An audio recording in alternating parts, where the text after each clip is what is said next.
Lúc mình nhận thì cái tài khoản này nó là khoảng 1.000 đô, khoảng 1.000, chính xác là 1021 đô. Mình sẽ chỉ cho mọi người và chia sẻ với mọi người cái cách mà mình đánh cái tài khoản này lên với mức lợi nhuận 42% một tháng.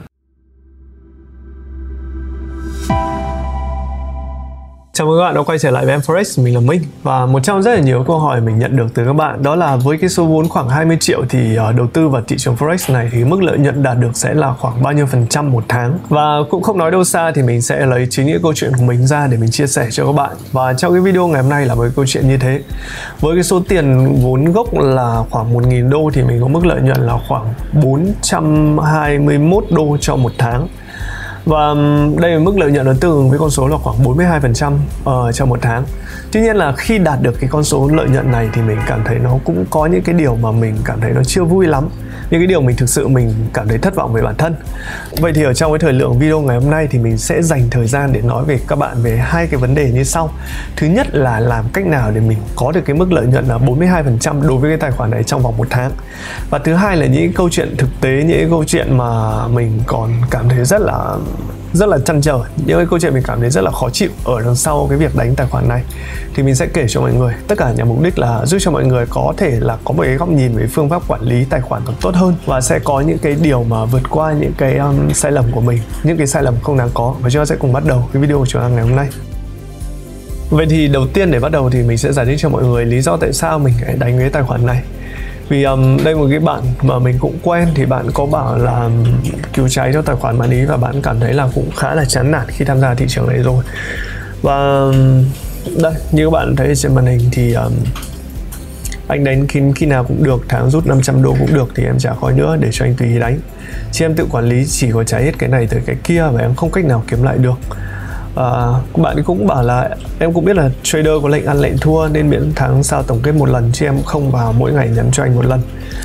Và tại sao cái số tiền đây là 500 đô?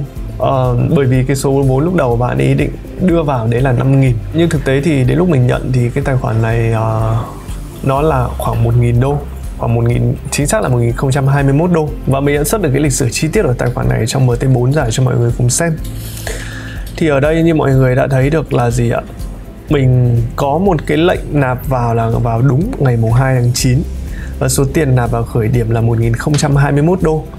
Và chúng ta sẽ đi theo cái trình tự như thế này để mình chia sẻ cho mọi người câu chuyện nó dễ hơn. Là mình sẽ chỉ cho mọi người và chia sẻ với mọi người cái cách mà mình đánh cái tài khoản này lên với mức lợi nhuận 42% một tháng. Sau đó thì mình sẽ kể cho mọi người qua những cái thông số tóm tắt ở trong cái phần mềm MT4 ấy, để cho mọi người biết là như thế nào một cái tài khoản tốt, như thế nào một cái chiến lược tốt, để kể cả về sau mọi người đi copy hoặc mọi người xem patch view hay mọi người xem bất cứ tài khoản ai khác thì mọi người đều có thể đánh giá được. Và cuối cùng qua những con số này với cái tài khoản của mình thì mình sẽ chỉ cho mọi người đó là gì, những cái sai lầm của mình ở trong cái tài khoản này. Mình sẽ đi theo trình tự thời gian đây nhé. Chúng ta có cái lệnh nào đầu tiên là 1021 đô vào ngày mùng 2 tháng 9 và kết thúc là vào ngày mùng 6 tháng 10. Đó là cái số tiền tổng cái mức lợi nhuận là 443 đô. Thì trừ đi phí giao dịch, phí qua đêm các kiểu thì nó sẽ còn cầm về khoảng 432 đô. Và như mọi người thấy ở đây, tất cả những cái thông số ở trong MT4 mình cảm thấy rất là hay và rất là chi tiết. Nạp vào này, lệnh đóng này và cái balance là 1453. Ở đây thì mình có một cái bonus của sàn đấy là 10% trên cái số tiền nạp, tức là khoảng 102 đô. Và nhìn vào cái biểu đồ này thì mọi người sẽ thấy là cái số lệnh đánh của mình ở đây là bao nhiêu lệnh? 101 lệnh. Và đây là cái mức cột bên phải là cái mức tăng dần lên theo thời gian. Mọi người sẽ thấy là nhìn qua thì tài khoản nó tăng trưởng rất là đều và rất là ổn định. Tuy nhiên nó sẽ có một cái mốc mà nó bị sideways khá là lâu ở trong khoảng cái lệnh từ 13 đến cái lệnh thứ 51 này. Nó sideways khá là lâu. Và sau đó mình đã lấy lại được phong độ và mình đã đi đều lại được ở đây. Vậy thì cái đầu tiên, cái lời khuyên của mình dành cho mọi người khi mọi người đánh những tài khoản nhỏ đó là gì? Là chúng ta nên quản trị vốn tốt và chúng ta nên đi đều vốn. Như tất cả mọi người thấy ở đây, tất cả những cái lệnh của mình ở đây nó sẽ chỉ đều là 0.01, 0.01, 0.01, 0.01, 0.01.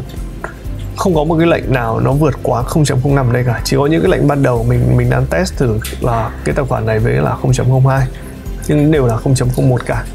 Thì ở đây nó sẽ có hai vấn đề mà mình muốn cho mọi người biết và mọi người sẽ hiểu được là các bạn đã bị sai ngay từ lúc đầu và bạn coi thường những cái lệnh 0.01. Các bạn thường vào tư duy của các bạn nó bị ngược như này, là các bạn muốn vào những cái lệnh to và các bạn ăn ngắn, bởi vì các bạn nghĩ là như thế nó sẽ nhanh hơn và như thế nó sẽ tốt hơn. Nhưng mình thì không. Ở trong cái tài khoản của mình đánh đã rất là cẩn thận rồi, còn huống chi đây những cái tài khoản mà mình cầm tiền của người khác nữa. Khi mà mình cầm tiền người khác mình cảm thấy trách nhiệm hơn, nó không phải gấp 2, gấp 3, gấp đến 5, gấp đến 10 lần, một con số nó rất là lớn. Và cứ mỗi một cái đồng tiền của người khác mất đi thì mình cảm thấy như là cái số tiền của mình nó mất đi đã đành, nhưng mà cái uy tín cũng như là cái trách nhiệm của mình nó bị ảnh hưởng rất là nhiều. Vậy nên đối với tài khoản nhỏ nhất là tài khoản 1.000 đô trở xuống, ở đây chúng ta sẽ thấy nhé, mình đánh chủ yếu những loại tài khoản đấy là mình đánh vàng và mình đánh coin. Và ngoài ra mình có đánh thêm những cặp tiền chéo nhưng nó không mang lại cái tỷ số xuất hiện nó không nhiều lắm. Lát nữa chúng ta sẽ cùng phân tích cái vấn đề này. Nhưng cái vấn đề đầu tiên mình muốn nói cho mọi người đó là về số lót. Chúng ta nên đi đều và đi ổn định. 1.000 đô với 0.01 chúng ta vẫn kiếm được đến 40-45% một tháng, thì mình nghĩ là không có gì các bạn không làm được. Và các bạn bị thua bởi vì các bạn cứ đánh 0.1, các bạn đánh 0.2 với cái tài khoản 1.000 đô, và mỗi cái lệnh các bạn thua từ 10-20 đô, thậm chí thua 100 đô bởi vì các bạn gồng lệnh. Thì như thế là các bạn đã sai ngay từ đầu. Và mình thực sự hiểu cảm giác của mọi người trong những thời điểm đấy, là cái lệnh đầu tiên có thể mọi người đánh 0.01, nhưng cái lệnh đấy mọi người cảm thấy ít tiền quá, mọi người đẩy lên 0.1. Và sau cái thằng 0.1 đấy chúng ta lại bị thua xong thì chúng ta lại phải đánh lên 0.2, 0.3 để chúng ta gỡ cái đấy. Và cuối cùng thậm chí chúng ta không gỡ được cái gì và chúng ta lại còn thua thêm rất là nhiều. Đấy là những cái điều mà rất là đáng tiếc để các bạn khi giao dịch ở trên tài khoản tầm 1.000 đô. Cái vấn đề thứ hai là các bạn quá tham, các bạn đánh vàng. Cái này nó liên quan đến cái vấn đề thứ nhất, đúng không ạ? Nếu các bạn không chuyên về vàng thì mình nghĩ là các bạn đừng nên đánh vàng. Còn nếu các bạn muốn đánh vàng thì các bạn đánh cái số lót nhỏ lại giúp mình, còn đừng đánh cái số lót to. Mình thấy rất là nhiều người tài khoản 1.000 đô nhưng các bạn đánh 0.2, 0.3 lót vàng thì các bạn đi sai ngay từ đầu. Nhưng ở trong tài khoản này các bạn đã thấy chủ đạo của mình đánh vàng là chính, và cái số tần suất xuất hiện của vàng nó rất là nhiều. Và chúng ta sẽ cùng đi phân tích ở đây thêm một chút về những cái chỉ số của những cái tài khoản này, đúng không ạ? Cái lời khuyên thứ hai của mình được tạm dừng và được nhắc lại ở đây đó là gì, là chúng ta nên tập trung đánh vào một vài cái loại hàng hóa chính mà chúng ta có cái ưu điểm chúng ta. Ví dụ như ở đây của mình là vàng và Bitcoin và những cái đồng coin khác, còn những cặp tiền chéo thì mình sẽ chỉ đánh gia giảm thêm thôi, chứ mình không phải những cái nguồn thu nhập chính. Ở đây thì mình sẽ zoom lên cho mọi người thấy cho nó rõ hơn. Tổng số lệnh giao dịch của mình ở đây là 101 lệnh. Cái maximum drawdown của mình là khoảng 1,73% so với tài khoản. Đây, cái con số nó rất là thấp và cái số tiền mình bị thua maximum là cộng dồn là khoảng 25 đô. Và đây nó sẽ là một cái chỉ tiêu rất là quan trọng để về sau mọi người đánh giá những tài khoản khác. Những cái tài khoản mà nó theo những cái trường phái đánh an toàn thì cái drawdown nó sẽ càng thấp, nó sẽ càng tốt. Và đây một cái tài khoản điển hình như thế. Đối với 101 cái lệnh này của mình thì những cái lệnh mà mình sell tỷ lệ thắng là 78%, những cái lệnh buy tỷ lệ thắng là 82%, và cái lợi nhuận thì nó sẽ là 83 lệnh trên 101 lệnh. Và đây số lệnh thua là bao nhiêu? 18 lệnh, đúng không ạ? Thì mọi người sẽ thấy là cái tỷ suất thắng của mình nó rất là lớn, nó lên đến phải 82%, của tỷ lệ thua chỉ khoảng 17%. Thực tế thì đây là một con số mình chấp nhận được và con số mình cảm thấy hài lòng. Và lát nữa mình sẽ chỉ cho mọi người là cách tại sao mình có thể duy trì được cái tỷ số này. Duy trì thì mọi người nhìn ở đâu thì mọi người sẽ nhìn ở dưới, ở đây này. Nó sẽ có là những cái lệnh win liên tiếp là 24 lệnh win liên tiếp, những cái lệnh thua liên tiếp là 6 lệnh thua liên tiếp. Và đối với 24 cái lệnh này thì nó đưa ra được cái mức lợi nhuận là 217 đô, tức là một nửa cái phần lợi nhuận của mình.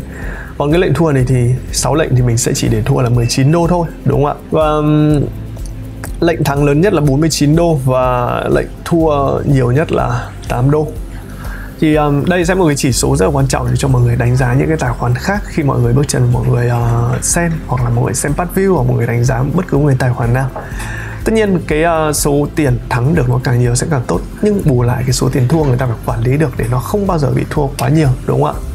Và ở đây chúng ta sẽ đi lên chi tiết của chúng ta từng lệnh. Ở đây mình đã zoom to lên cho mọi người thấy được đó là gì, là những cái lệnh của mình thì mình hiểu được cái tài khoản này cái tài khoản nhỏ nên mình gần như là tích tiểu thành đại, nó chỉ nặng nhặt chặt bị thôi. Và cái mục tiêu tài khoản của mình đó là mỗi ngày mình sẽ chỉ chiếm 1% so với cái tài khoản này, đó là mức độ lợi nhuận mình kỳ vọng.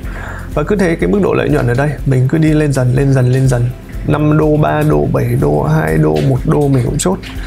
Có cái lệnh LTC này, những cái lệnh mình ăn được nhiều nhất ở đây 12 đô, 16 đô. Và ở đây LTC này là một cái lệnh lên đến 49 và 95 đô. Nhưng mọi người sẽ thấy ở đây là mình mua từ ngày 7 tháng 9 và mình phải gồng đến ngày 13 tháng 9. Thì dừng lại ở đây một chút, thì đây sẽ một cái lệnh có cái yếu tố may mắn. Bởi vì nếu mọi người quay trở lại cái đồ thị ngày hôm đó thì LTC nó tăng giá lên rất là mạnh. Và cũng rất là may mắn mình đã chốt và mình không tham ở cái thời điểm đó. Và sau khi giá nó bật lên cái mức đó thì giá nó quay trở lại với mức tụt rất là mạnh. Mình sẽ bật cho mọi người xem. Và đây là những cái gì diễn ra trong ngày 13 tháng 9. Giá bật tăng lên rất là mạnh và đi xuống. Thì đây sẽ là cái lời khuyên thứ hai của mình dành cho mọi người, là những cái lúc mà thị trường nó có những cái biến động mạnh thì chúng ta nên chốt bớt cái lệnh của chúng ta đi, và chúng ta không nên chúng ta gồng lên thêm. Mặc dù chúng ta biết được là cái mức lợi nhuận nó lên rất là cao, nhưng chúng ta không nên làm như vậy. Chúng ta nên chốt nhất là ở những khu vực đỉnh cũ, hoặc là chúng ta nên chốt ở những khu vực Fibo. Đấy là cái điều mình muốn nói mọi người. Còn cái lệnh này do mình đánh 0.01 nên mình không thể nào mình cắt bớt đi để mình gồng thêm được. Đó, cái lời khuyên mình vừa nói xong là một cái điều mà nó đóng vai trò, mình nghĩ là cũng một phần cũng tương đối là quan trọng ở trong giao dịch, đó là may mắn. Và chúng ta biết là tất cả những cái chúng ta đều tốt, nhưng cái may mắn chúng ta nó chưa đến thì có thể là chúng ta sẽ phải đánh vất vả hơn rất là nhiều. Nhưng với mình ở cái lệnh này kiếm được cho mình 49 đô, tức là nó tương ứng với 10% trong tổng cái số lợi nhuận của chúng ta rồi, đúng không ạ? Và đi tiếp, đối với những cái lệnh mà mình tự tin mà mình có thể mình gồng được, ví dụ như ở đây 16 đô, như ở đây là 25 đô, đúng không ạ? Thì mình mua ngày 16 và mình có thể gồng được lên mức 16, mức 25 đô khá là ok. Lác đác ở đâu đấy thì mình vẫn có những cái lệnh thua, nhưng ở đây thì cái số lệnh thắng mình thấy lớn hơn rất là nhiều so với cái lệnh thua. Vậy thì ở trong cái bảng mà tổng kết về tài khoản, chúng ta sẽ có những cái điều mà chúng ta sẽ chưa nói, đấy là profit factor này và cái expected payoff. Nó là cái gì? Profit factor tức là nó sẽ lấy cái phần tổng lợi nhuận nó chia cho cái phần tổng lỗ của mọi người. Ví dụ như ở đây cái phần lợi nhuận mình nó gấp 10 lần cái phần tiền lỗ của mình, thì đây là một cái tài khoản nó khá là ok và khá là tốt. Còn đối với expected payoff, nó sẽ tính là đối với mỗi cái lệnh mà mình giao dịch ở trên thị trường, nếu mà nó có số âm thì rất là tốt. Mỗi lệnh đưa ra thì sẽ là mỗi cái lệnh đặt ra thì sẽ mang về cho chúng ta một cái lệnh lợi nhuận dương. Còn nếu mà đối với mỗi cái lệnh mà đưa ra ở đây expected payoff nó là âm, thì mỗi cái lệnh đưa ra cái tài khoản các bạn sẽ bị bào mòn, và các bạn sẽ cần phải cân nhắc rất là nhiều trong cái việc là tiếp tục copy tài khoản đấy, hoặc là tiếp tục sử dụng cái hệ thống giao dịch đấy, hoặc là các bạn có thể tiếp tục đánh theo kiểu đó nữa hay không. Chứ bạn nói về những cái chỉ số, những đọc hiệu quả của một cái tài khoản ở trên MT4. Vậy thì cái cách như thế nào mà mình đã sử dụng giao dịch mình đánh cái tài khoản này? Thì mình nhắc lại một lần nữa, đây là một cái tài khoản mình đánh trong 1 tháng, và cái phong cách đánh chính của mình là mình vẫn sử dụng những cái đường MA và mình sử dụng Price rất là nhiều. Và nếu mọi người muốn tìm một cái phương pháp nó tốt đối với những cái tài khoản mà khoảng 1.000 đô thì mình khuyên là chúng ta nên sử dụng Price. Và trong tất cả những cái video của Em4Rex thì mọi người có thể vào trong YouTube của Em4Rex và mọi người vào phần danh sách phát, và chúng ta sẽ vào phần Price cơ bản và chuyên sâu. Thì sau khi xem xong cái này thì chúng ta đã có một cái góc nhìn tương đối là ok và tương đối là ổn về Price, và chúng ta có thể giao dịch ở trên thực tế được. Đấy là cái lời khuyên tiếp theo mọi người. Chúng ta nên lựa chọn một cái phong cách duy nhất để chúng ta giao dịch trong xuyên suốt một cái vòng đời của tài khoản, chứ không phải là hôm nay các bạn thấy Kettner hay thì bạn dùng Kettner, ngày mai các bạn cảm thấy là MA hay thì bạn dùng MA, ngày kia các bạn dùng RSI, ngày kia nữa các bạn dùng Price. Cứ mỗi ngày các bạn đánh một kiểu thì cái kết quả nó sẽ là một cái kết quả thua lỗ, chứ nó không phải kết quả thắng được. Rồi gì nữa, có những cái lệnh thua là những cái lệnh mà chúng ta sẽ phải chấp nhận trong toàn bộ quá trình mà chúng ta giao dịch, như mọi người thấy ở đây. Và hiển nhiên là không thể một cái lệnh nào chúng ta có thể là chúng ta thắng mãi được, đúng không ạ? Và thua lỗ là một cái phần chúng ta nên chấp nhận ở trong cuộc chơi, và có những cái lệnh mà chúng ta sẽ chấp nhận là chúng ta phải đặt stop loss. Và nói về những cái cách mà chúng ta có thể giao dịch ở trên tài khoản này thì mình sẽ nói cái phần còn lại là tại sao mình cảm thấy tiếc nuối ở trong cái tài khoản này. Cái tiếc nuối đầu tiên nó sẽ có 2 phần, những cái tiếc nuối đến từ phía mình và những cái tiếc nuối đến từ những cái yếu tố, những cái tác động ở bên ngoài. Thì cái yếu tố đầu tiên đó là gì? Là mình có những cái lệnh thực sự là mình làm được chưa tốt về mặt tâm lý, tức là mình vẫn gồng với một cách nó rất là xa và nó không thỏa mãn được cái việc là mình đã nên cắt cái lệnh đó ngay từ đầu. Bởi vì trong đầu lúc ấy mình hay có một cái suy nghĩ, đó là kể cả mình có nói như nào đi chăng nữa, trong đầu này mình luôn có suy nghĩ đó là hay mình cứ giữ cái lệnh này đi và mình sẽ lấy những cái lệnh khác để mình cứu lại cho cái lệnh này, đúng không ạ?